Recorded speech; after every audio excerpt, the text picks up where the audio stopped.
देखिए, मुझे बीच में तालियाँ आपकी नहीं चाहिए, क्योंकि कहानी है तो उस कहानी में आप बस डूबिएगा, समझिएगा क्या कहना चाह रहा हूँ, वही मेरे लिए आपकी दाद होगी। तो हाँ, प्लीज़। चलो, आपने तालियाँ बजाई हैं, एक चीज़ आप भले ही रिकॉर्ड करो, काट दो, क्योंकि वो कहानी का हिस्सा नहीं होगा। आप लोगों की तरफ से जो अभी आप जब मोहतरमा यहाँ खड़ी थी, वो पढ़ रही थी, आप उनको बिल्कुल ऐसे देख रहे थे ना, तो आप लोगों की तरफ से मोहतरमा को एक मैसेज देता हूँ कि नज़र बचाकर नज़र से देखते हैं। मेरी कहानी का हिस्सा नहीं है, कहानी इसके बाद पढ़ूँगा। नज़र बचाकर नज़र से देखते हैं और हम तुम्हें बड़े डर से देखते हैं। नज़र बचाकर नज़र से देखते हैं और हम तुम्हें बड़े डर से देखते हैं। मैंने तुम्हारे चेहरे की किताब को पढ़ा है। मैंने तुम्हारे चेहरे की किताब को पढ़ा है। तू सोचती है हम बुरी नज़र से देखते हैं।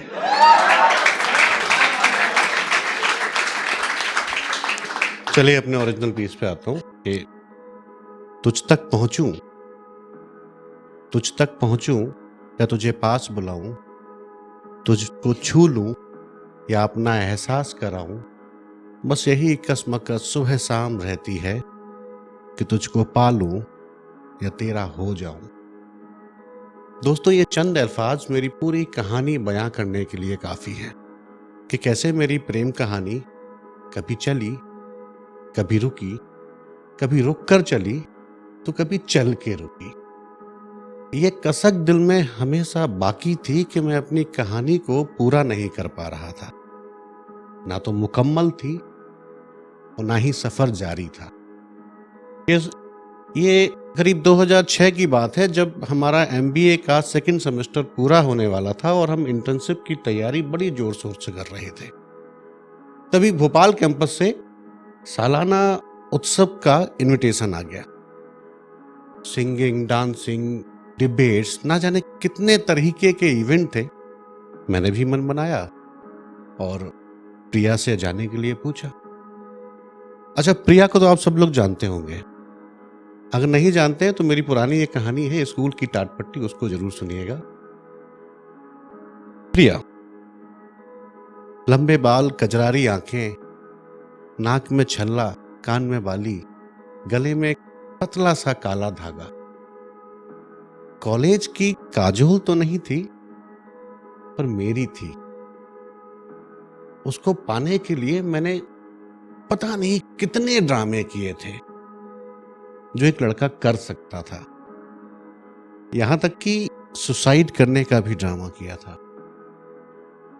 और जिसको सच मानकर उसने इतने आंसू बहाए थे, तब कहीं जाके मैं उसे पा पाया था।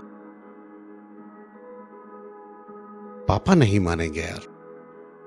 अच्छा, ये डायलॉग उसने भोपाल ना जाने के लिए बोला था। मैंने भी कहा ठीक है यार, आधा कॉलेज भोपाल में रहेगा, आधा कॉलेज यहाँ खाली होगा, बहुत अच्छा मौका होगा, बड़े आराम से गुटरगू करेंगे।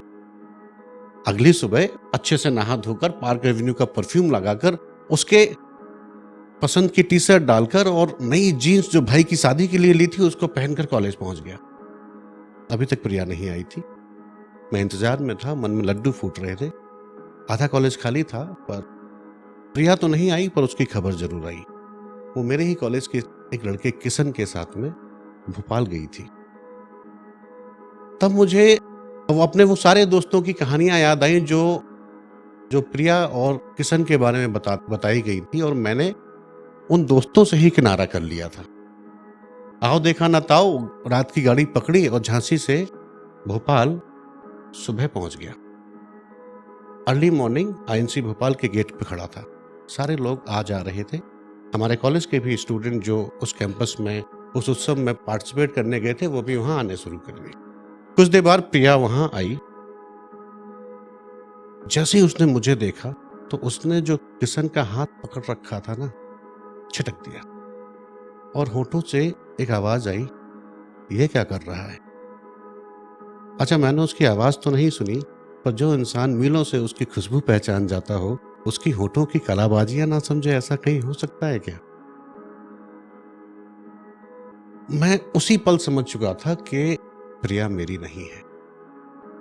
मेरा दिल टूट रहा था और मैं उसी रफ्तार से बिखर रहा था जिस रफ्तार से वो मेरे सामने आ रही थी।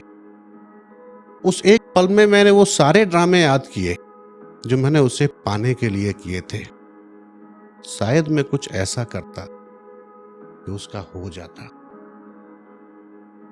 मुझे समझ में आ गया था कि प्रिया मेरे साथ सिर्फ मेरी खुशी के लिए थी, अपनी नहीं। दोस्तों, जबरदस्ती तो हम किसी को सिर्फ पा ही सकते हैं, उसके हो नहीं सकते। फिर कहां से मुझ में वो हिम्मत आ गई कि जैसी वो मेरे पास आई मैंने उसका हाथ पकड़ा और किशन के हाथों में दे दिया। शौक मैं भी था, शौक वो भी थी, पर हम दोनों बिखरने से बच गए थे। मैं खुद से मिल चुका था और वो किशन से। तो दोस्तों, प्यार पाने का नाम नहीं, उसके हो जाने का है। खुद में सिमटने का नहीं, उसमें बिखर जाने का है। साथ चलने का भी नहीं, ठहर जाने का भी है। और सिर्फ डूबने का ही नहीं, उबर जाने का भी है। तो आखिर में बस एक ही बात बोलूंगा कि कभी किसी को पाने के लिए प्यार मत करना, क्योंकि फिर कभी तुम उसके हो नहीं पाओगे। Thank you.